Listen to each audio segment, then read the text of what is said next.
Kodagu channel ವಾರ್ತೆಗಳ ಪ್ರಾಯೋಜಕರು Muliya Keshav Bhat and sons, ಚಿನ್ನಾಭರಣಗಳ ಬೃಹತ್ ಮಳಿಗೆ, ಮಡಿಕೇರಿ, ಗೋಣಿಕೊಪ್ಪ, ಪುತ್ತೂರು, ಬೆಳ್ತಂಗಡಿ, ಬೆಂಗಳೂರು. ಶಾರದಾ ಜ್ಯುವೆಲರ್ಸ್, ಕೊಡಗಿನ ಸಾಂಪ್ರದಾಯಿಕ ಆಭರಣಗಳ ಬೃಹತ್ ಮಳಿಗೆ, Aras road, Mysuru. A to Z super market, Vishwamanava double road, Kuvempu Nagar, Mysuru. SLV Promax, corn mix and corn products, Kushalnagar. Prashanth furnitures, ನಿಮ್ಮ ಅಂದದ ಮನೆಗೆ ಚಂದದ ಪೀಠೋಪಕರಣಗಳ ಮಳಿಗೆ, industrial area, Madikeri. Fabins family restaurant, ಬೆಕಾಚಿ resto cafe, always cell tower, Koinur ರಸ್ತೆ, ಮಡಿಕೇರಿ. ತಮಿಳುನಾಡಿಗೆ ಕಾವೇರಿ ನೀರು ಹರಿಸೋದನ್ನು ವಿರೋಧಿಸಿ ಕನ್ನಡ ಪರ ಸಂಘಟನೆಗಳು ಕರ್ನಾಟಕ ಬಂದ್ಗೆ ಕರೆ ಕೊಟ್ಟಿದ್ದು, ಕಾವೇರಿಯ ತವರು ಕೊಡಗು ಜಿಲ್ಲೆಯಲ್ಲಿ ಕರ್ನಾಟಕ ಬಂದ್ಗೆ ನೀರಸ ಪ್ರತಿಕ್ರಿಯೆ ವ್ಯಕ್ತಗೊಂಡಿದೆ. ಜಿಲ್ಲೆಯಾದ್ಯಂತ ಎಂದಿನಂತೆ ಖಾಸಗಿ ಹಾಗೂ ಕೆಎಸ್ಆರ್ಟಿಸಿ ಬಸ್ಗಳ ಸಂಚಾರ ಮಾಡಿದ್ದು, ಆಟೋ, ಟ್ಯಾಕ್ಸಿ ಸೇರಿದಂತೆ ಸಾರ್ವಜನಿಕ ಸಾರಿಗೆ ಸೇವೆಗಳನ್ನು ಕೂಡ ನೀಡಿದೆ.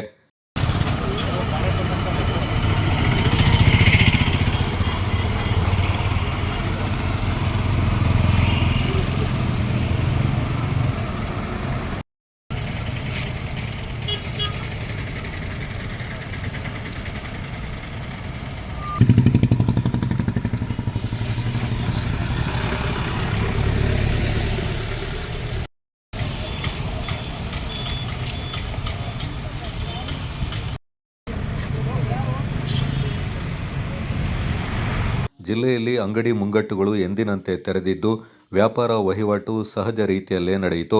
ಬಂದ್ಗೆ ಕೊಡಗಿನಲ್ಲಿ ಯಾವುದೇ ಸಂಘಟನೆಗಳು ಬೆಂಬಲವನ್ನು ಸೂಚಿಸದ ಹಿನ್ನೆಲೆ ಜಿಲ್ಲೆಯ ಜನತೆಗೆ ಬಂದ್ ಬಿಸಿ ತಟ್ಟಿಲ್ಲ. ಒಟ್ಟಾರೆ ಕೊಡಗು ಜಿಲ್ಲೆಯಲ್ಲಿ ಕರ್ನಾಟಕ ಬಂದ್ಗೆ ನೀರಸ ಪ್ರತಿಕ್ರಿಯೆ ಕಂಡುಬಂತು.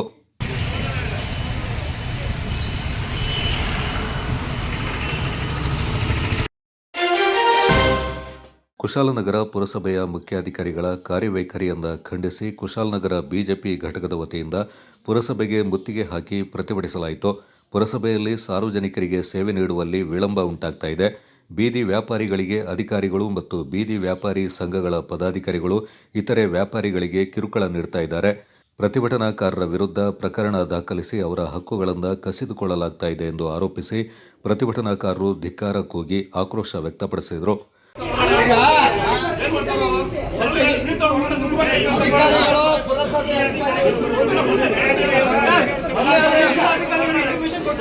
ಪುರಸಭೆ ಅಧಿಕಾರಿಗಳಲ್ಲೇ ಯಾರಿದ್ದಾರೆ ಅಧಿಕಾರಿಗಳು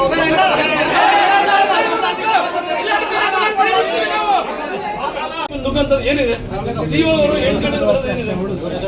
ಸಾಮಾನ್ಯ ಜನರು ಈ ಸೊತ್ತು ಮಾಡಕ್ಕೆ ಬಂದ್ರೆ 1 ವರ್ಷ ತಗೋತಾರೆ ಪುರಸಭೆ ಅಧಿಕಾರಿಗಳು. ಅದೇ ಬ್ರೋಕರ್ಗಳು ಬಂದು ಈ ಸೊತ್ತು ಮಾಡಿದ್ರೆ 50 ಫೈಲ್ ಒಂದಿನ ಪಾಸ್ ಆಯ್ತದೆ. ಅದೇಗೆ ಏನೋ ಚೀಫ್ ಆಫೀಸರ್ ಬರ್ಕೊಟ್ಟಿದ್ದಾರೆ ಇಲ್ಲಿ 50 ಫೈಲ್ ದಿನಕ್ಕೆ ಪಾಸ್ ಆಯ್ತದೆ ಬ್ರೋಕರ್ಗಳದು. ಒಬ್ಬ ಸಾಮಾನ್ಯ ಜನರು 1 ವರ್ಷ ಆದ್ರೂ ಈ ಸೊತ್ತು ಫೈಲ್ ಆಗಿಲ್ಲ. ಬ್ರೋಕರ್ಗಳಿಗೆ ಕುಮ್ಮಕ್ಕು ಕೊಟ್ಟು ಪ್ರತಿ ಕೇಬಲ್ ಅಧಿಕಾರಿಗಳಿಗೆ ದಲಿತ ವಿರೋಧಿ ಕಾಂಗ್ರೆಸ್ ಸರ್ಕಾರಕ್ಕೆ ಕಾಂಗ್ರೆಸ್ ಸರ್ಕಾರಕ್ಕೆ ಶಿಷ್ಯಂತರಿಗೆ ಬೇಕೇ ಬೇಕು ಬೇಕೇ ಬೇಕು.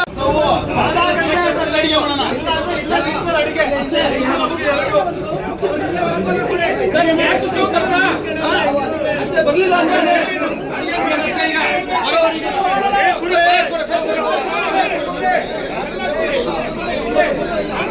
ರಾಮುಗೆ ಧಿಕ್ಕಾರ, ಕುಮ್ಮಕ್ಕು ಕೊಡ್ತೀವಿ ಅಧಿಕಾರಿಗೆ ಹೇಳಿ ಧಿಕ್ಕಾರ, ಭ್ರಷ್ಟ ಅಧಿಕಾರಿಗಳಿಗೆ ಹೇಳಿ ಧಿಕ್ಕಾರ,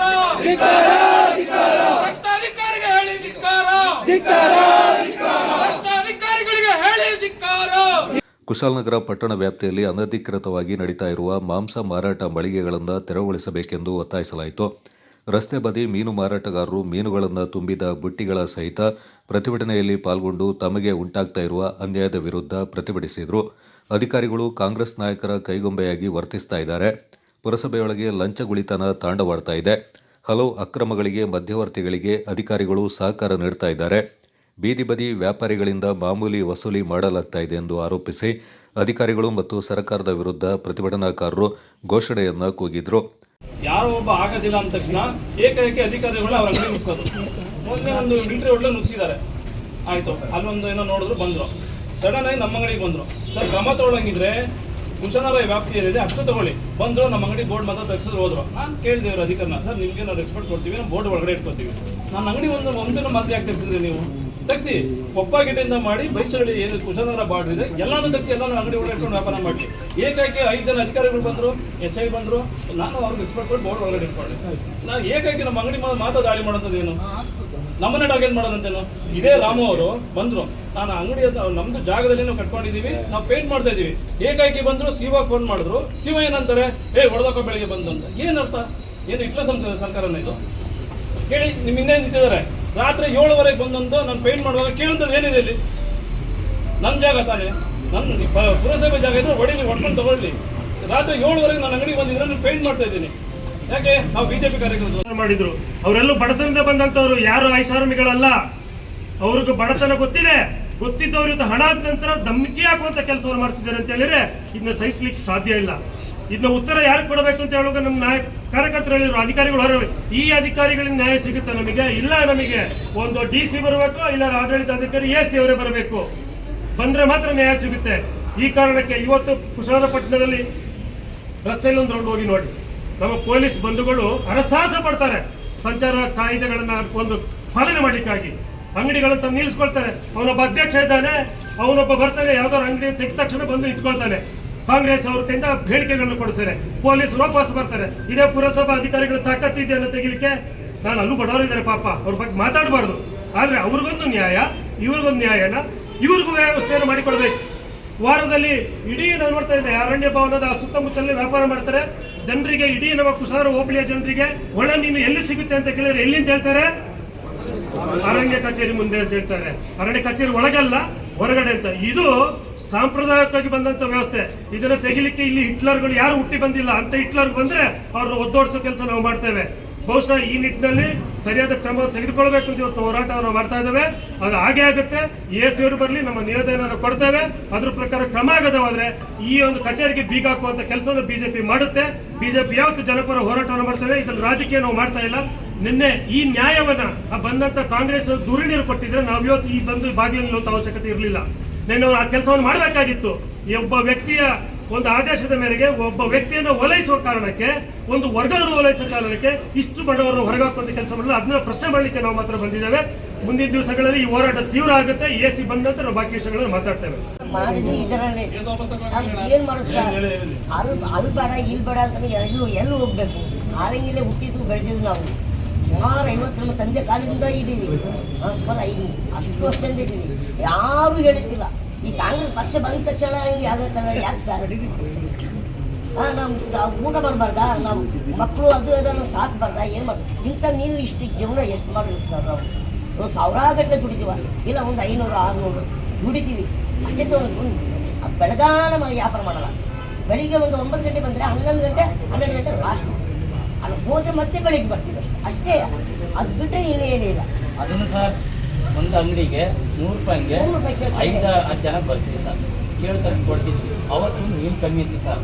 ಕಮ್ಮಿ ಕೊಡೋಕ್ಕಾಗಲ್ಲ ಸರ್ ಅಂತ ಹೇಳುವಾಗ ಎತ್ತರು ಅಂಗಡಿ ಮಾರಬೇಡಿ ಹೋಗಿ ಸರ್. ನಾವು ಏನು ಮಾಡೋದು? ಇದೇ ಕಸಬು ನಮ್ಮದು, ಬೇರೆ ಕೂಲಿ ಬರಲ್ಲ, ಯಾರೇ ಕೆಲಸ ಬರಲ್ಲ, ಏನು ಬರಲ್ಲ. ನಮ್ಮ ತಾತ್ಕಾಲದಿಂದ ಇದೇ ಕೆಲಸ ಮಾಡ್ತಾ ಇದೀವಿ. ಎಲ್ಲಿ ಹೋಗೋದಂದ್ರೆ ನೀವು ಕಳ್ತನ ಮಾಡಿ ಅಂದ್ರೆ ಪೊಲೀಸ್ ಎದುರುಗಡೆನೆ. ಈಗ ಬುದ್ಧಿವಾದ ನೀವು ಹೇಳ್ಬೇಕು, ನೋಡಪ್ಪ ಒಂದು ಹಾಕಿನೇ ಬದುಕೊಳ್ಳಿ ಅಂತ. ನೀವೇ ಇಷ್ಟೆಲ್ಲ ಮಾಡಿದ್ರೆ ನಾವೆಲ್ಲಿ?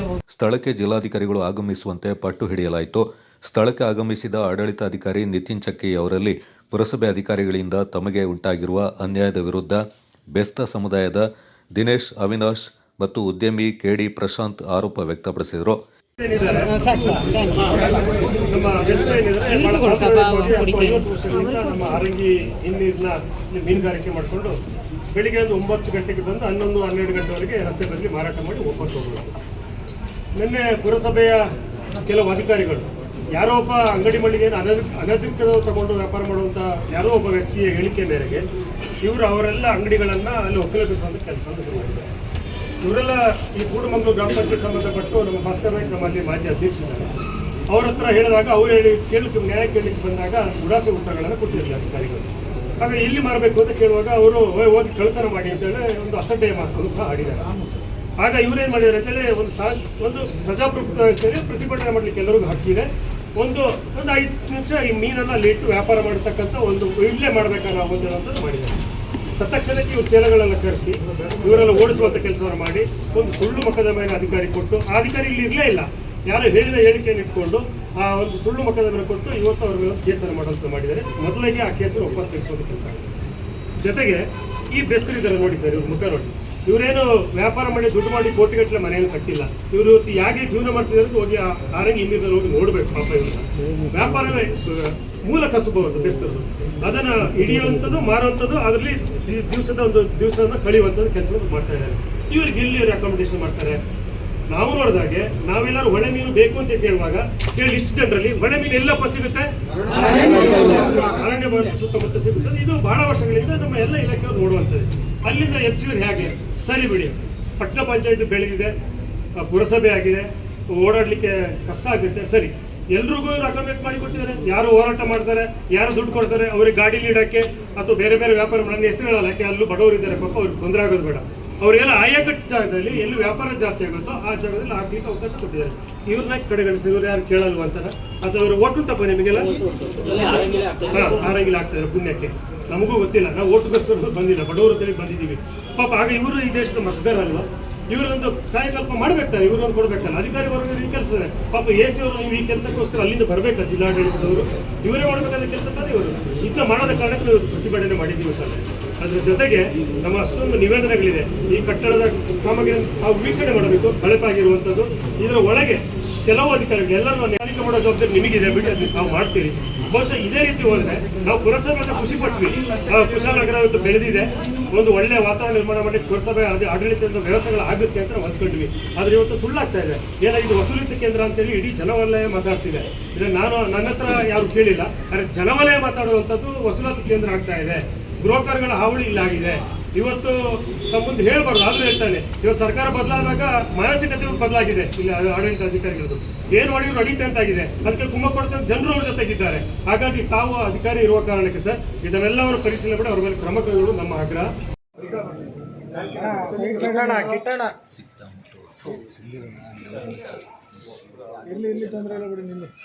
ಆಗ್ರಹ ಪತ್ರ ಮತ್ತು ಮನವಿಯನ್ನು ಕೊಟ್ಟಿದ್ದೀವಿ. ನಿಮ್ಮ ಎಲ್ಲ ಹೇಳಿಕೆಯನ್ನು ನಾವು ಕೇಳಿಸ್ಕೊಂಡು ಶಾಂತಿಯುತಿಯಾಗಿ ತಾವೆಲ್ಲರೂ ಕೂಡ ಬಂದಿದ್ದೀರಿ. ಇದರ ಜೊತೆಗೆ ನಾವು ಏನು ಮನವಿ ಕೊಟ್ಟಿದೆ ಇದನ್ನು ಸೂಕ್ತವಾಗಿ ಪರಿಶೀಲನೆ ನಡೆಸಿ ಇದು ತನಿಖೆ ನಡೆಸಿ ಒಂದು ವರದಿಯನ್ನು ಕೊಡಿದಲ್ಲಿ ಮುಂದಿನ ಕ್ರಮಕ್ಕೆ ಈ ಸಂದರ್ಭ ಜಿಲ್ಲಾ ಬಿಜೆಪಿ ಮಾಜಿ ಅಧ್ಯಕ್ಷ ಬಿಬಿ ಭಾರತೇಶ್, ನಗರ ಬಿಜೆಪಿ ಅಧ್ಯಕ್ಷ ಎಂಎಂ ಚರಣ್, ಪ್ರಧಾನ ಕಾರ್ಯದರ್ಶಿ ಎಚ್ಎಂ ಮಧುಸೂದನ್, ಮಂಡಲ ಬಿಜೆಪಿ ಅಧ್ಯಕ್ಷ ಗೌತಮ್ ಮತ್ತಿತರ ಮುಖಂಡರು ಪಾಲ್ಗೊಂಡಿದ್ದರು. ವಿರಾಜಪೇಟೆ ನಗರದಲ್ಲಿ ಚುಕ್ಕೆ ಜಿಂಕೆ ಪ್ರತ್ಯಕ್ಷಗೊಂಡಿದೆ. ವಿರಾಜಪೇಟೆ ಗೋಣಿಕೊಪ್ಪ ಮುಖ್ಯ ರಸ್ತೆಯ ಸೆರಿನಿಟಿ ಹಾಲ್ ಹಿಂಭಾಗದ ಕಮರ್ಷಿಯಲ್ ಕಟ್ಟಡದ ನಡುವೆ ಬೆಳಗಿನ ಜಾವ ಕಂಡುಬಂದಿದೆ. ಬಾಕುಟ ಅಭಯಾರಣ್ಯದಿಂದ ಆಹಾರ ಅರಸಿಕೊಂಡು ಬಂದು ಇಲ್ಲಿ ಸಿಕ್ಕಿ ಹಾಕಿಕೊಂಡಿತ್ತು. ಇದನ್ನು ಕಂಡ ಕಮರ್ಷಿಯಲ್ ಕಟ್ಟಡದ ಕಾವಲುಗಾರ ತಕ್ಷಣ ವಿರಾಜಪೇಟೆ ಪೊಲೀಸ್ ವೃತ್ತ ನಿರೀಕ್ಷಕರಾದ ಅನೂಪ್ ಮಾದಪ್ಪ ಅವರಿಗೆ ಕರೆ ಮಾಡಿ ಜಿಂಕೆ ಕಂಡಿರುವ ಬಗ್ಗೆ ಮಾಹಿತಿಯನ್ನು ನೀಡಿದರು. ತಕ್ಷಣ ವಿರಾಜಪೇಟೆ ನಗರ ಪೊಲೀಸ್ ಠಾಣೆ ಅಧಿಕಾರಿಗಳು ಸ್ಥಳಕ್ಕೆ ಭೇಟಿ ನೀಡಿ ಅರಣ್ಯ ಇಲಾಖೆಯ ಗಮನಕ್ಕೆ ತಂದ ಹಿನ್ನೆಲೆ ಅರಣ್ಯ ಇಲಾಖೆ ವತಿಯಿಂದ ಕಾರ್ಯಾಚರಣೆ ನಡೆಸಿ ಜಿಂಕೆಯನ್ನು ಸೆರೆಹಿಡಿದು ಬಾಕುಟದ ಅರಣ್ಯಕ್ಕೆ ಬಿಟ್ಟು ಬಂದಿದ್ದಾರೆ.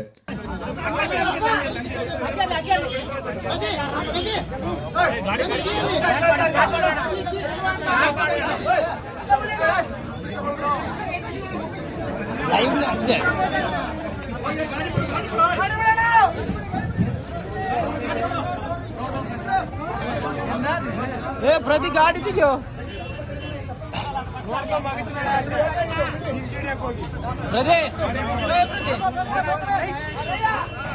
ಆರ್ಲಿ ಬಿಡ್ರ ಮೆಲ್ಲೆ ಮೆಲ್ಲೆ ಮೆಲ್ಲೆ.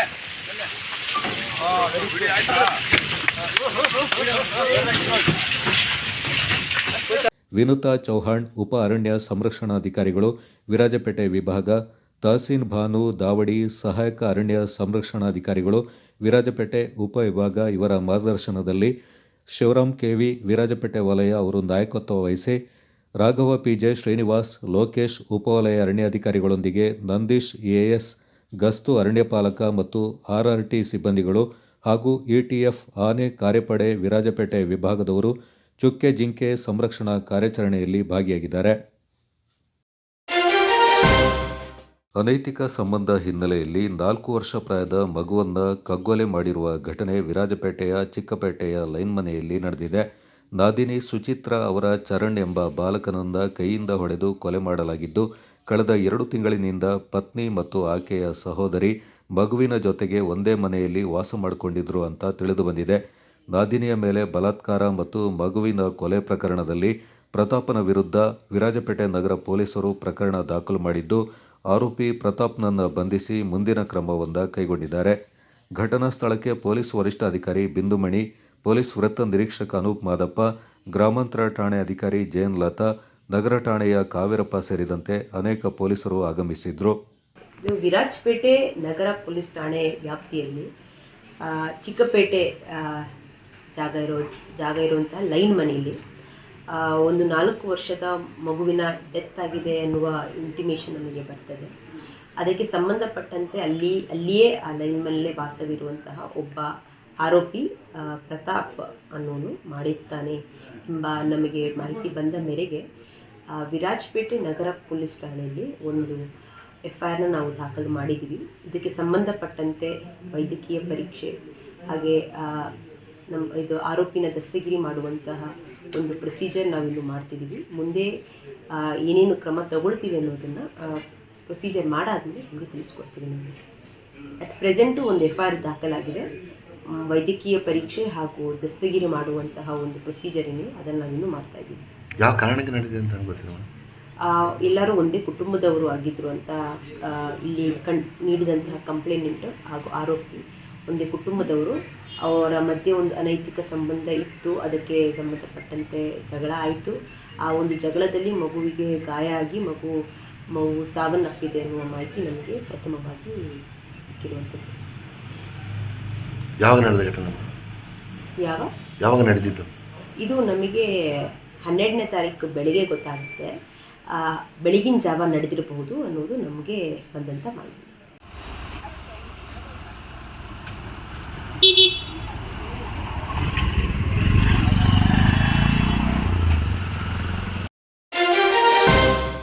ಮಹರ್ಷಿ ವಾಲ್ಮೀಕಿ ಅಭಿವೃದ್ಧಿ ನಿಗಮದಲ್ಲಿ 187 ಕೋಟಿ ರೂಪಾಯಿ ಅವ್ಯವಹಾರ ನಡೆದಿರುವ ಪ್ರಕರಣಕ್ಕೆ ಸಂಬಂಧಪಟ್ಟಂತೆ ಆರೋಪವನ್ನು ಎದುರಿಸ್ತಾ ಇರುವ ನಾಗೇಂದ್ರ ಅವರನ್ನು ಸಚಿವ ಸಂಪುಟದಿಂದ ಕೈಬಿಡುವಂತೆ ಕೊಡಗು ಜಿಲ್ಲಾ ಬಿಜೆಪಿ ಒತ್ತಾಯಿಸಿದೆ. ಸುದ್ದಿಗೋಷ್ಠಿಯಲ್ಲಿ ಮಾತನಾಡಿದ ಜಿಲ್ಲಾ ಬಿಜೆಪಿ ಅಧ್ಯಕ್ಷ ನಾಪಂಡ ರವಿ ಕಾಳಪ್ಪ, ಅವ್ಯವಹಾರದ ಆರೋಪದಿಂದ ಮುಕ್ತರಾಗದ ನಾಗೇಂದ್ರ ಅವರಿಗೆ ಸಚಿವ ಸ್ಥಾನವನ್ನು ನೀಡುವ ಮೂಲಕ ಪರಿಶಿಷ್ಟರಿಗೆ ದ್ರೋಹ ಮಾಡಲಾಗಿದೆ ಎಂದು ಆರೋಪಿಸಿದರು. ಕೊಡಗಿನ ರೈತರು ಹಾಗೂ ಗ್ರಾಮಸ್ಥರ ಜೀವನಕ್ಕೆ ಮಾರಕವಾಗಿರುವ ಕಸ್ತೂರಿ ರಂಗನ್ ವರದಿ ವಿರುದ್ಧ ಪಕ್ಷಾತೀತವಾಗಿ ಒಗ್ಗಟ್ಟಿನ ಹೋರಾಟಕ್ಕೆ ಬಿಜೆಪಿ ಸಿದ್ಧವಿದೆ ಎಂದು ರವಿ ಕಾಳಪ್ಪ ಸ್ಪಷ್ಟಪಡಿಸಿದರು. ವಿಧಾನ ಪರಿಷತ್ನ ಮಾಜಿ ಸದಸ್ಯ ಎಂಪಿ ಸುನಿಲ್ ಸುಬ್ರಹ್ಮಣಿ ಮಾತನಾಡಿ, ಅವ್ಯವಹಾರದ ಆರೋಪದಡಿ ತನಿಖೆ ಎದುರಿಸ್ತಾ ಇರುವವರಿಗೆ ಸಚಿವ ಸ್ಥಾನ ನೀಡಿರುವುದನ್ನು ಸಹಿಸಲು ಸಾಧ್ಯವಿಲ್ಲ. ಮುಖ್ಯಮಂತ್ರಿಗಳು ದಕ್ಷತೆಯಿಂದ ಕಾರ್ಯನಿರ್ವಹಿಸಿದರೆ ಮಾತ್ರ ನಮ್ಮ ಬೆಂಬಲವಿದೆ ಎಂದರು. ಗೋಷ್ಠಿಯಲ್ಲಿ ಬಿಜೆಪಿ ಪ್ರಧಾನ ಕಾರ್ಯದರ್ಶಿ ಮಹೇಶ್ ಜೈನಿ, ವಕ್ತಾರ ಬಿಕೆ ಅರುಣ್ ಕುಮಾರ್ ಹಾಗೂ ಮಾಧ್ಯಮ ವಕ್ತಾರ ಶಜೀಲ್ ಕೃಷ್ಣನ್ ಪಾಲ್ಗೊಂಡಿದ್ದರು.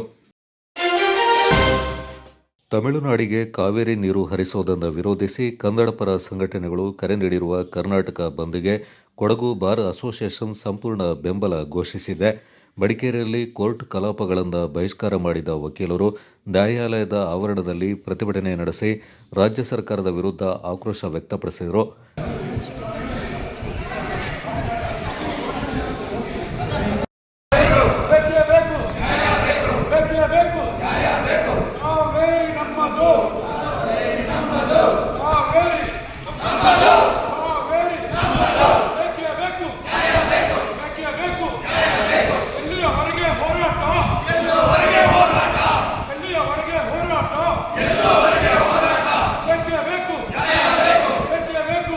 ಕಾವೇರಿ ನೀರಿನ ವಿಚಾರದಲ್ಲಿ ಕರ್ನಾಟಕಕ್ಕೆ ನಿರಂತರವಾಗಿ ಅನ್ಯಾಯವಾಗ್ತಾ ಇದೆ ಎಂದು ವಕೀಲರು ಆರೋಪಿಸಿದರು.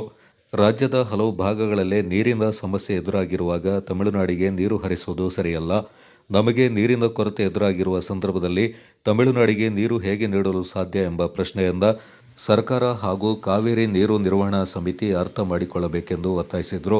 ಕಾವೇರಿ ವಿಚಾರದಲ್ಲಿ ರಾಜ್ಯದ ಹಿತ ಕಾಪಾಡಲು ಸರ್ಕಾರ ದೃಢ ನಿರ್ಧಾರವನ್ನು ಕೈಗೊಳ್ಳಬೇಕೆಂದು ಮಡಿಕೇರಿಯಲ್ಲಿ ವಕೀಲರ ಸಂಘದ ಪ್ರಮುಖರು ಒತ್ತಾಯಿಸಿದರು. ಕಾವೇರಿ ನೀರಿನ ಒಂದು ವಿಚಾರದಲ್ಲಿ ಏನೊಂದು ಪ್ರತಿ ಬಾರಿ ಈ ತಮಿಳುನಾಡು ಸರ್ಕಾರದಿಂದ ಕರ್ನಾಟಕಕ್ಕೆ ಅನ್ಯಾಯವಾಗ್ತಾ ಇದೆ, ಅದು ಟ್ರಿಬ್ಯುನಲ್ ಇರ್ಬೋದು, ಟ್ರಿಬ್ಯುನಲ್ನ ಆದೇಶಗಳಿರ್ಬೋದು ಅಥವಾ ಬೇರೆ ವಿಚಾರ ಇರ್ಬೋದು. ಇವತ್ತು ಇಡೀ ಕರ್ನಾಟಕದಲ್ಲಿ ಕನ್ನಡ ಪರ ಸಂಘಟನೆಗಳು ಕರ್ನಾಟಕ ಬಂದನ್ನು ಕರೆದಿದ್ದಾರೆ. ಇದಕ್ಕೆ ಸಂಬಂಧಪಟ್ಟಾಗೆ ನಮ್ಮ ವಕೀಲ ಬಾಂಧವರು ಮಂಡ್ಯ, ಮೈಸೂರು ಮತ್ತು ಬೇರೆ ಬೇರೆ ಜಿಲ್ಲೆಗಳಲ್ಲಿ ನ್ಯಾಯಾಲಯದ ಕಲಾಪದಿಂದ ಹೊರಗುಳಿದು ನ್ಯಾಯಾಲಯದ ಕಲಾಪಗಳನ್ನು ಬಹಿಷ್ಕರಿಸಿ ಹೋರಾಟದಲ್ಲಿ ಭಾಗವಹಿಸ್ತಾರೆ.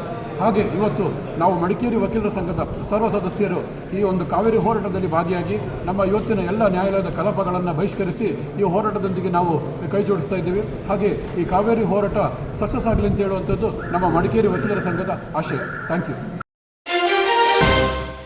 ದೇಶ ವಿಭಜನೆಯ ಕರಾಳ ಇತಿಹಾಸ ಮರೆಯದಿರಿ, ಅಖಂಡ ಭಾರತದ ಸಂಕಲ್ಪವನ್ನು ಮತ್ತೊಮ್ಮೆ ಎತ್ತಿ ಹಿಡಿಯುವ ಅಗತ್ಯವಿದೆ ಎಂದು ಸುಳ್ಯದ ಸಾಮಾಜಿಕ ಕಾರ್ಯಕರ್ತ ನವೀನ್ ಸುಬ್ರಹ್ಮಣ್ಯ ಹೇಳಿದರು.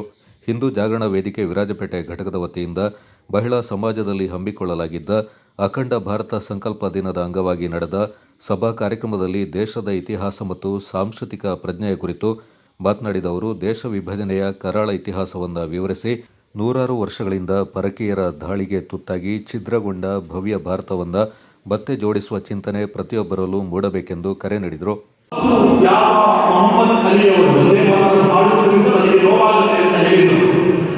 ಅದರ ಪರಿಣಾಮ 1936 ರಾಷ್ಟ್ರೀಯ ಕಾಂಗ್ರೆಸ್ನ ಒಂದು ವರ್ಕಿಂಗ್ ಕಮಿಟಿ ಸೇರಿದೆ. ಆ ವರ್ಕಿಂಗ್ ಕಮಿಟಿ ಸೇರಿದಾಗ ಅಲ್ಲಿ ಅವತ್ತಿನ ಕಾಂಗ್ರೆಸ್ನ ಎಲ್ಲ ಪ್ರಮುಖರು ಸೇರಿಕೊಂಡು ಒಂದು ನಿರ್ಣಯವನ್ನು ತಗೊಳ್ತಾರೆ. ಪೂರ್ಣವಾದ ಒಂದೇ ಮಾತನ್ನು ಕಾಡುವುದಿಲ್ಲ. ದುರ್ಗೆ ದಶ ಪ್ರಕಾರದಾರಿ ಈ ನೆಲವನ್ನ ತಾಯಿಗೆ ಬಳಸಿ ಆ ತಾಯಿ 10 ಭುಜಗಳನ್ನ ಹೊಂದಿರುವಂತಹ ದುರ್ಗೆ ಶಕ್ತಿಶಾಲಿ ನೀನು, ಈ ನೆಲದಲ್ಲಿ ವಿದ್ಯೆ, ಈ ನೆಲದಲ್ಲಿ ಧರ್ಮ ಅಂತ ನೆನಪು ಮಾಡುವುದು ನನ್ನ ರಿಲಿಜಿಯನ್ಗೆ ವಿರುದ್ಧವಾದದ್ದು ಅನ್ನುವಂತಹ ಮಾನಸಿಕತೆ ಯಾರಿಗಿತ್ತೋ ಆ ಮಾನಸಿಕತೆಯನ್ನ ಪರ ನಿಲ್ಲುವುದಕ್ಕೆ ಅಥವಾ ಆ ಮಾನಸಿಕತೆ ಇರುವವರನ್ನ ಇನ್ನಷ್ಟು ಬೆಳೆಸುವುದಕ್ಕೆ ರಾಷ್ಟ್ರೀಯ ಕಾಂಗ್ರೆಸ್ ಒಂದು ನಿರ್ಣಯವನ್ನು ತಗೊಂಡು ಇನ್ನು ಮುಂದೆ ನಾವು ವೇದಿಕೆಗಳಲ್ಲಿ ಪೂರ್ಣವಾದ ಒಂದೇ ಮಾತನ್ನ ಹಾಡುತ್ತಿಲ್ಲ. ಸುಜಲ ಸುಫಲ ಮಲಯದ ಶೀತಲ ಭಾರತದ ಸಸ್ಯ ಸಾಮರಸ್ಯವನ್ನು ಹೊಗಳಿದ್ರೆ ಸಾಕು, ಆನಂತರ ಇರುವ ಈ ಆಧ್ಯಾತ್ಮ ಸಾಂಸ್ಕೃತಿಕ ಭಾರತವನ್ನ ನೆನಪು ಮಾಡಬೇಕಾದ ಅವಶ್ಯಕತೆ ಇಲ್ಲ ಅಂತ ಒಂದೇ ಮಾತನಲ್ಲಿ ಕಾಂಗ್ರೆಸ್ ವರ್ಕಿಂಗ್ ಕಮಿಟಿ ಒಂದು ಕರ್ತವ್ಯಲ್ಲ. ಅಕ್ಷರಶಃ ಅವತ್ತಿನಿಂದ ಇವತ್ತಿನ ತನಕ ಭಾರತವನ್ನು ವಿಭಜಿಸುವಂತಹ, ಭಾರತವನ್ನು ತುಂಡಾಗಿಸುವಂತಹ, ಸಾಂಸ್ಕೃತಿಕ ಚಿಹ್ನೆಗಳನ್ನ, ಸಾಂಸ್ಕೃತಿಕ ಸಂಕಲ್ಪಗಳನ್ನ ಇಲ್ಲದಾಗಿಸುವಂತಹ, ರಿಲಿಜಿಯನ್ನ ಏಕಸ್ವಾಮ್ಯವನ್ನ ಉತ್ತೇಜಿಸುವಂತಹ ಕಾಂಗ್ರೆಸ್ನ ನಡವಳಿಕೆಯ ಹೆಜ್ಜೆಗಳು ಅಲ್ಲಿಂದ ಪ್ರಾರಂಭ. ಅದು ಕಾಕಿನಾಡಿನಿಂದ ಪ್ರಾರಂಭವಾಗಿ ಇವತ್ತು ಕಾಸರಗೋಡಿನ ತನಕವೂ ಸಹ ಭಾರತವನ್ನು ಚಿತ್ರವಾಗಿಸುವುದಕ್ಕೆ, ಭಾರತವನ್ನು ವಿಭಜಿಸುವುದಕ್ಕೆ, ಭಾರತದ ರಾಷ್ಟ್ರೀಯತೆ ಅನ್ನುವುದೇನಿದೆ, ಭಾರತದ ಸಾಂಸ್ಕೃತಿಕ ಏಕತೆ ಅನ್ನುವುದೇನಿದೆ ಅದನ್ನು ಕುಂಟರಿಸುವುದಕ್ಕೆ ನಿತ್ಯ ನಿರಂತರವಾಗಿ ಕೆಲಸ ಮಾಡ್ತಾ ಇದೆ ಅನ್ನೋದು ಇತಿಹಾಸ ನಮಗೆ ಮೇಲೆ ಕಟ್ಟಿಕೊಟ್ಟಿರುವಂತಹ ಸತ್ಯ. ಡಾಕ್ಟರ್ ಮಾತಂಡ ಆರ್ ಅಯ್ಯಪ್ಪ ಮಾತನಾಡಿ, ಸ್ವಾತಂತ್ರ್ಯ ಬಳಿಕ ಭಾರತ ವಿಜ್ಞಾನ, ತಂತ್ರಜ್ಞಾನ ಮತ್ತು ಆರ್ಥಿಕತೆಯಲ್ಲಿ ಮುನ್ನಡೆದಿದೆ. ಆದರೆ ಯುವ ಪೀಳಿಗೆಯ ಕೆಲವರು ಪ್ರತಿಭಟನೆಯ ಹೆಸರಲ್ಲಿ ಹೊಸ ಸಮಸ್ಯೆಗಳನ್ನು ಸೃಷ್ಟಿ ಮಾಡಿ ಭವಿಷ್ಯಕ್ಕೆ ಕಪ್ಪು ಚುಕ್ಕೆ ತರುತ್ತಿರುವುದು ವಿಷಾದಕರವೆಂದರು. ಜಿಲ್ಲಾ ಕಾರ್ಯಕಾರಿಣಿ ಸದಸ್ಯ ಸುನಿಲ್ ಮಾದಾಪುರ ಅಖಂಡ ಭಾರತ ಸಂಕಲ್ಪ ಮಂತ್ರವನ್ನು ಪಠಿಸಿದರು.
हिंदुस्तान हिंदुस्तान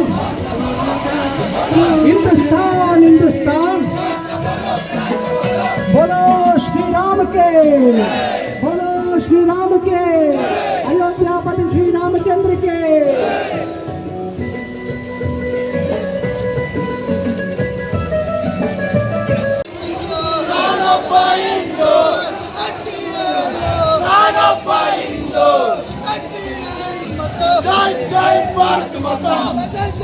ಡಿಸ್ಪ್ಲೇನ ಕಾಣ್ತಾ ಇಲ್ಲ, ಎಲ್ಲ ನಿನ್ನೆ ಕಾಣ್ತಾ ಇಲ್ಲಿ.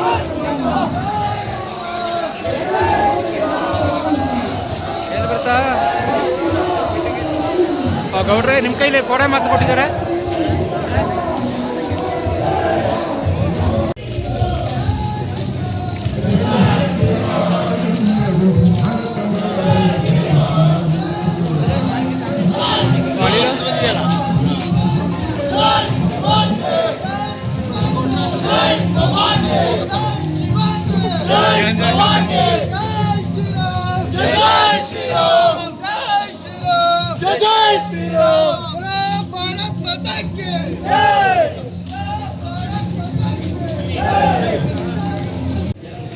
ರಸ್ತೆಯ ಬಲಬದಿಯಲ್ಲಿರುವಂತ ಹಿಂದೂ ಕಾರ್ಯಕರ್ತರು ದಯವಿಟ್ಟು ಎಡಭಾಗದಲ್ಲಿರುವಂತಹ ಮೆರವಣಿಗೆಯಲ್ಲಿ ಬಂದು ಸೇರತಕ್ಕದೆಂದು ಹಿಂದೂ ಜಾಗರಣ ವೇದಿಕೆ ವಿರಾಜಪೇಟೆ ತಾಲೂಕು ಸಮಿತಿ ವಿನಂತಿ ಮಾಡಿಕೊಳ್ಳುತ್ತದೆ.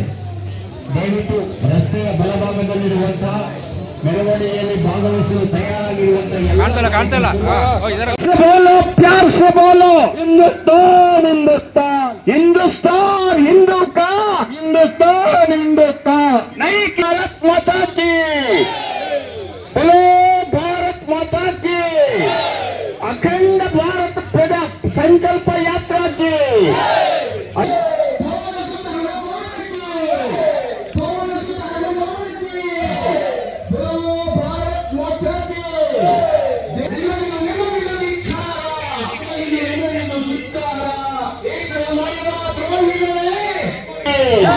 राणा प्रताप सिंह की गंगा माता की कावेरी माता की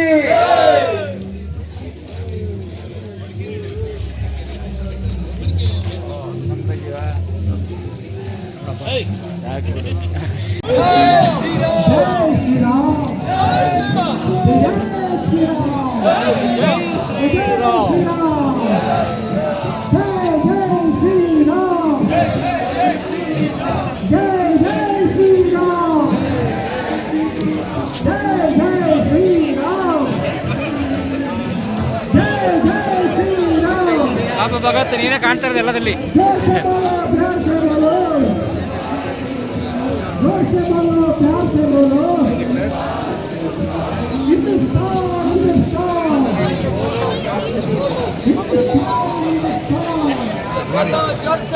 ಜೈ ಶ್ರೀರಾಮ್.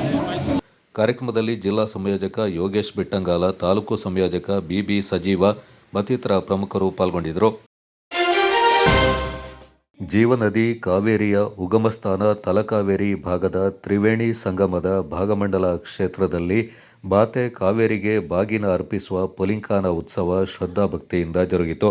ಭಾಗಮಂಡಲದ ಶ್ರೀ ಭಗಂಡೇಶ್ವರ ದೇವಾಲಯದ ಮಹಾಗಣಪತಿ, ಮಹಾವಿಷ್ಣು, ಸುಬ್ರಹ್ಮಣ್ಯ ಹಾಗೂ ಭಗಂಡೇಶ್ವರ ದೇವರಿಗೆ ವಿಶೇಷ ಪೂಜೆಯನ್ನು ಸಲ್ಲಿಸಲಾಯಿತು. ನಂತರ ಶ್ರೀ ಭಗಂಡೇಶ್ವರ ದೇವಾಲಯದ ಸುತ್ತ ಪ್ರದಕ್ಷಿಣೆ ಬಂದು ವಾದ್ಯಗೋಷ್ಠಿಗಳೊಂದಿಗೆ ಕಾವೇರಿ, ಸುಜ್ಯೋತಿ ಹಾಗೂ ಕಂದಿಕೆ ನದಿಗಳ ತ್ರಿವೇಣಿ ಸಂಗಮಕ್ಕೆ ಬರಲಾಯಿತು. ನದಿಗೆ ವಿಶೇಷ ಪೂಜೆ ಸಲ್ಲಿಸಿ ಬಾಳೆ ದಿಂಡಿನಿಂದ ತಯಾರು ಮಾಡಿದ ಸುಮಂಗಲಿ ಮಂಟಪವನ್ನು ವಿಸರ್ಜನೆ ಮಾಡಲಾಯಿತು. ಪ್ರತಿ ವರ್ಷ ಭೀಮನ ಅಮಾವಾಸ್ಯದಂದು ಪುಲಿಂಕಾನ ಉತ್ಸವವನ್ನು ಆಚರಿಸಿ ತ್ರಿವೇಣಿ ಸಂಗಮದಲ್ಲಿ ತಾಯಿ ಕಾವೇರಿಗೆ ಬಾಗಿನ ಅರ್ಪಿಸುವ ಪದ್ಧತಿಯನ್ನು ಬಹಳ ಹಿಂದಿನಿಂದಲೂ ಆಚರಿಸಿಕೊಂಡು ಬರಲಾಗ್ತಾ ಇದೆ. ಉತ್ತಮ ಮಳೆಯಾಗಿ ನಾಡಿಗೆ ಸಮೃದ್ಧಿಯನ್ನು ನೀಡುವ ಕಾವೇರಿ ಮಾತೆಗೆ ವಿಶೇಷ ಪ್ರಾರ್ಥನೆಯ ಮೂಲಕ ಕೃತಜ್ಞತೆಯನ್ನು ಸಲ್ಲಿಸಲಾಗುತ್ತದೆ. ಪುಲಿಂಕಾನ ಉತ್ಸವದಲ್ಲಿ ತಲಕಾವೇರಿ ದೇವಾಲಯದ ತಕ್ಕ ಮುಖ್ಯಸ್ಥ ಕೋಡಿ ಮೋಟಯ್ಯ, ಭಗಂಡೇಶ್ವರ ದೇವಾಲಯದ ತಕ್ಕ ಮುಖ್ಯಸ್ಥ ಬಲ್ಲಡ್ಕ ಅಪ್ಪಾಜಿ, ಭಗಂಡೇಶ್ವರ ದೇವಾಲಯದ ಪ್ರಧಾನ ಅರ್ಚಕರು ಹಾಗೂ ಗ್ರಾಮಸ್ಥರು ಪಾಲ್ಗೊಂಡಿದ್ದರು.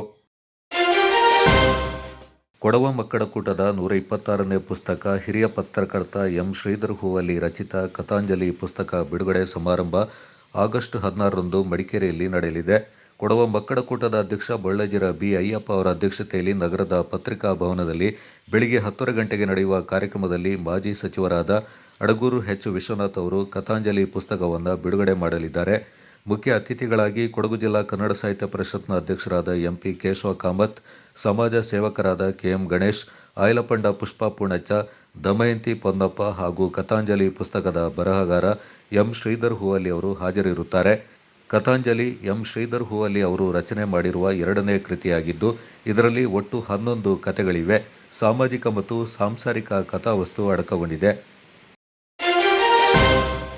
ಪಶ್ಚಿಮ ಘಟ್ಟಗಳ ಸಂರಕ್ಷಣೆಯ ಡಾಕ್ಟರ್ ಕಸ್ತೂರಿ ರಂಗನ್ ವರದಿಯನ್ನು ವಿರೋಧಿಸಿ ಕುಂದಚೇರಿ ಮತ್ತು ಕೋಪಟ್ಟಿ ಗ್ರಾಮ ವ್ಯಾಪ್ತಿಯ 2,000ಕ್ಕೂ ಅಧಿಕ ಮಂದಿ ವೈಯಕ್ತಿಕವಾಗಿ ಹಾಗೂ ವಿವಿಧ ಸಂಘ ಸಂಸ್ಥೆಗಳ ಪರವಾಗಿ ಆಕ್ಷೇಪಣೆಗಳನ್ನು ಸಲ್ಲಿಸಿದ್ದಾರೆ ಅಂತ ಚಟ್ಟಿಮಾನಿ ಕಸ್ತೂರಿ ರಂಗನ್ ವಿರೋಧಿ ಹೋರಾಟ ಸಮಿತಿ ತಿಳಿಸಿದೆ. ನಗರದಲ್ಲಿ ಸುದ್ದಿಗೋಷ್ಠಿಯಲ್ಲಿ ಮಾತನಾಡಿದ ಸಮಿತಿಯ ಪ್ರಮುಖ ಹಾಗೂ ಕುಂದಚೇರಿ ಪಂಚಾಯತ್ನ ಮಾಜಿ ಉಪಾಧ್ಯಕ್ಷ ಕೆಯು ಹ್ಯಾರಿಸ್, ಕೇಂದ್ರ ಸರ್ಕಾರ ಇತ್ತೀಚೆಗೆ ಕಸ್ತೂರಿ ರಂಗನ್ ವರದಿಯ 7ನೇ ಕರಡು ಅಧಿಸೂಚನೆಯನ್ನು ಹೊರಡಿಸಿದೆ. ಕೊಡಗು ಜಿಲ್ಲಾ ವ್ಯಾಪ್ತಿಯ 55 ಗ್ರಾಮಗಳಿಂದ ಪರಿಸರ ಸೂಕ್ಷ್ಮ ಪ್ರದೇಶಗಳೆಂದು ಗುರುತಿಸಲಾಗಿದೆ. ಈ ಗ್ರಾಮಗಳಲ್ಲಿ ಕುಂದಚೇರಿ ಪಂಚಾಯಿತಿಯ ಕುಂದಚೇರಿ ಮತ್ತು ಕೋಪಟ್ಟಿ ಗ್ರಾಮಗಳು ಒಳಪಡುತ್ತವೆ. ಈ 2 ಗ್ರಾಮಗಳಲ್ಲಿ ಸರಿಸುಮಾರು 4,000 ಜನರು ವಾಸವಿದ್ದು ಬಹುತೇಕ ಬಡವರ್ಗದ ಮಂದಿಯೇ ಆಗಿದ್ದಾರೆ. ವರದಿ ಜಾರಿಯಾದಲ್ಲಿ ಇವರೆಲ್ಲರೂ ಸಂಕಷ್ಟಕ್ಕೆ ಸಿಲುಕುತ್ತಾರೆ ಅಂತ ಆತಂಕ ವ್ಯಕ್ತಪಡಿಸಿದರು. ಕುಂದಚೇರಿ ಪಂಚಾಯತ್ನ ಮಾಜಿ ಅಧ್ಯಕ್ಷ ಪಡನೋಳನ ಬಿ ದಿನೇಶ್, ಚಟ್ಟಿಮಾನಿ ಕೃಷಿ ಪತ್ತಿನ ಸಹಕಾರ ಸಂಘದ ಸದಸ್ಯ ಕೆದಂಬಾಡಿ ಎಸ್ ಕೀರ್ತಿಕುಮಾರ್, ಕುಂದಚೇರಿ ಚಟ್ಟಿಮಾನಿ ಕೃಷಿ ಪತ್ತಿನ ಸಹಕಾರ ಸಂಘದ ಸದಸ್ಯ ಪ್ರಸನ್ನ ಕುಮಾರ್ ಕೆ, ಸಮಿತಿಯ ಪ್ರಮುಖರಾದ ಕೋಡಿ ಹಂಸ ಹಾಗೂ ಕೀರ್ತಿ ಉತ್ತಪ್ಪ ಸುದ್ದಿಗೋಷ್ಠಿಯಲ್ಲಿ ಪಾಲ್ಗೊಂಡಿದ್ದರು. ಪರಿಶಿಷ್ಟ ಪಂಗಡಗಳ ಅಭಿವೃದ್ಧಿಗಾಗಿ ಮೀಸಲಿಟ್ಟಿರುವ ಅನುದಾನ ದುರುಪಯೋಗ ಆಗ್ತಾ ಇದೆ. ನಡೆಯದೇ ಇರುವ ಕಾಮಗಾರಿಗಳ ಬಿಲ್ಗೆ ಹಣ ಪಾವತಿಯಾಗ್ತಾ ಇದೆ ಎಂದು ಕೊಡಗು ಜಿಲ್ಲಾ ಜೇನುಕುರುಬ ಅಭಿವೃದ್ಧಿ ಸಂಘ ಆರೋಪಿಸಿದೆ. ನಗರದಲ್ಲಿ ಸುದ್ದಿಗೋಷ್ಠಿಯಲ್ಲಿ ಮಾತನಾಡಿದ ಸಂಘದ ಅಧ್ಯಕ್ಷ ಜೆಟಿ ಕಾಳಿಂಗ, ಸೋಮವಾರಪೇಟೆ ತಾಲೂಕಿನ ನಂಜರಾಯಪಟ್ಟಣ ಗ್ರಾಮ ಪಂಚಾಯತ್ ವ್ಯಾಪ್ತಿಯಲ್ಲಿ ಪರಿಶಿಷ್ಟ ಪಂಗಡಗಳ ಅಭಿವೃದ್ಧಿಗಾಗಿ ನೀಡಲಾಗಿರುವ ಅನುದಾನದ ಕಾಮಗಾರಿಗಳ ಕುರಿತು ಹಲವು ಸಂಶಯಗಳು ಮೂಡ್ತಾ ಇದ್ದು, ತಕ್ಷಣ ತನಿಖೆ ನಡೆಸಿ ಕಾನೂನು ಕ್ರಮ ಕೈಗೊಳ್ಳಬೇಕೆಂದು ಒತ್ತಾಯಿಸಿದರು. ನಮಗೆ ಲಭ್ಯವಾಗಿರುವ ದಾಖಲೆಗಳ ಪ್ರಕಾರ ಸುಮಾರು 15 ಲಕ್ಷ ರೂಪಾಯಿ ಅನುದಾನದಲ್ಲಿ ಕೈಗೊಳ್ಳಲಾಗಿರುವ ಕಾಮಗಾರಿಗಳ ಪೈಕಿ 2 ಕಾಮಗಾರಿಗಳಲ್ಲಿ ನಮೂದಿಸಿರುವ ವ್ಯಕ್ತಿಗಳು ಸಂಬಂಧಪಟ್ಟ ಗ್ರಾಮ ಪಂಚಾಯತ್ ವ್ಯಾಪ್ತಿಯಲ್ಲಿ ವಾಸ ಮಾಡ್ತಾ ಇಲ್ಲ ಎಂಬ ಅಂಶ ಬೆಳಕಿಗೆ ಬಂದಿದೆ. ಈ ಕುರಿತು ಸತ್ಯಾಸತ್ಯತೆ ತಿಳಿದುಕೊಳ್ಳುವ ಉದ್ದೇಶದಿಂದ ನಾವು ಮಾಹಿತಿ ಹಕ್ಕು ಕಾಯ್ದೆಯಡಿ ಇಲಾಖೆಗೆ ಅರ್ಜಿ ಸಲ್ಲಿಸಿದ್ದೇವೆ. ಆದರೆ ಇಲ್ಲಿಯವರೆಗೆ ನಮಗೆ ಅಗತ್ಯ ಮಾಹಿತಿಯನ್ನು ನೀಡಿಲ್ಲವೆಂದು ಆರೋಪಿಸಿದರು. ಈಗಾಗಲೇ ಕೊಡಗು ಜಿಲ್ಲಾ ಪಂಚಾಯತ್ ಮುಖ್ಯ ಕಾರ್ಯನಿರ್ವಹಣಾಧಿಕಾರಿಗಳು ಹಾಗೂ KRIDL ಇಲಾಖೆ ಅಧಿಕಾರಿಗಳ ಗಮನಕ್ಕೂ ಲಿಖಿತವಾಗಿ ತರಲಾಗಿದೆ. ಸತ್ಯ ಬಹಿರಂಗವಾಗುವವರೆಗೆ ಸಂಬಂಧಪಟ್ಟ ಕಾಮಗಾರಿಗಳ ಹಣ ಬಿಡುಗಡೆ ಮಾಡಬಾರದು ಮತ್ತು ಸಮಗ್ರ ಪರಿಶೀಲನೆ ನಡೆಸಬೇಕೆಂದು ಒತ್ತಾಯಿಸಿರುವುದಾಗಿ ತಿಳಿಸಿದರು. ಸೋಲಿಗ ಅಭಿವೃದ್ಧಿ ಸಂಘದ ಜಿಲ್ಲಾಧ್ಯಕ್ಷ ಬಿಬಿ ಮಹೇಶ್, ಜೇನುಕುರುಬ ಅಭಿವೃದ್ಧಿ ಸಂಘದ ಸದಸ್ಯ JS ವಿಶ್ವ ಸುದ್ದಿಗೋಷ್ಠಿಯಲ್ಲಿ ಪಾಲ್ಗೊಂಡಿದ್ದರು. ಚೇರಂಬಾಣೆಯ ಬೇಂಗನಾಡು ಕೊಡವ ಸಮಾಜದ ಪೊಂಬಕ್ಕಡ ಕೂಟದ ವತಿಯಿಂದ ಕಕ್ಕಡ ತೀನಿ ಪೈಪೋಟಿ ಮತ್ತು ರಾಷ್ಟ್ರ ಪ್ರಶಸ್ತಿ ವಿಜೇತ ದಂಪತಿಗಳ ಸನ್ಮಾನ ಕಾರ್ಯಕ್ರಮ ನಡೆಯಿತು. ಕಾರ್ಯಕ್ರಮವನ್ನು ಬೇಂಗನಾಡು ಕೊಡವ ಸಮಾಜದ ಅಧ್ಯಕ್ಷರಾದ ಬಾಚರಣಿಯಂಡ ದಿನೇಶ್ ಗಣಪತಿ ಉದ್ಘಾಟಿಸಿ ಕಾರ್ಯಕ್ರಮದ ಯಶಸ್ಸಿಗೆ ಶುಭ ಕೋರಿ ಪೊಂಬಕ್ಕಡ ಕೂಟದಿಂದ ಮತ್ತಷ್ಟು ಉತ್ತಮ ಕಾರ್ಯಕ್ರಮಗಳು ಮೂಡಿಬರುವಂತಾಗಲಿ ಎಂದರು. ಬೇಂಗನಾಡು ಕೊಡವ ಸಮಾಜದ ಮಾಜಿ ಅಧ್ಯಕ್ಷ ಕುಟ್ಟೆಟ್ಟಿರ ಕೆ ಕುಂಜಪ್ಪ ಮಾತನಾಡಿ, ಬೇಂಗನಾಡು ಕೊಡವ ಸಮಾಜ ಪೊಂಬಕ್ಕಡ ಕೂಟ ರಿಕ್ರಿಯೇಷನ್ ಕ್ಲಬ್ ಜೊತೆಗೂಡಿ ಕೊಡವ ಜನಾಂಗದ ಏಳಿಗೆಗೆ ಶ್ರಮಿಸುವಂತಾಗಬೇಕು. ಪಂಜಿನ ಮೆರವಣಿಗೆ ಅಂತಹ ವಿನೂತನ ಕಾರ್ಯಕ್ರಮಗಳನ್ನು ಹಮ್ಮಿಕೊಳ್ಳಬೇಕೆಂದರು. ಅಪ್ಪಾರಂಡ ರತಿ ಬಿದ್ದಪ್ಪ ಕಕ್ಕಡತ್ರ ಬದುಕು ಅಂದು ಎಂದು ವಿಷಯದ ಬಗ್ಗೆ ವಿಚಾರವನ್ನು ಮಂಡಿಸಿದರು.